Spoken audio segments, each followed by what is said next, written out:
மகளிர் தின விழாவில் மகளிருக்கென பிரத்யேக பிங்க் ஆட்டோ அறிமுகம் செய்வதில் தமிழக அரசு பெருமை கொள்கிறது. மூன்றாவதாக பிறக்கும் குழந்தைக்கு அசத்தலான பரிசுகளை அறிவித்து ஆச்சரியத்தில் ஆழ்த்தியுள்ளார் ஆந்திர பிரதேச எம்பி. மக்கள் தொகை பெருக்கம் பொருளாதார வளர்ச்சிக்கு மிகவும் உதவியாக இருக்கும் என்பது சந்திரபாபு நாயுடுவின் நம்பிக்கை.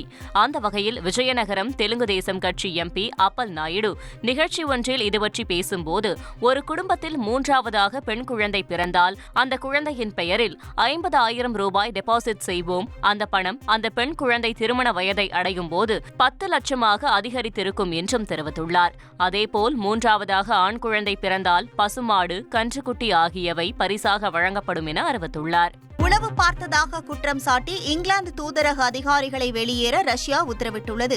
மாஸ்கோவில் செயல்பட்டு வரும் இங்கிலாந்தின் தூதரக அலுவலகத்தில் 2 அதிகாரிகள் அரசுக்கு எதிரான நாசகார செயல்களில் ஈடுபட்டதாகவும் உளவு பார்த்ததாகவும் ரஷ்யா குற்றம் சாட்டியுள்ளது.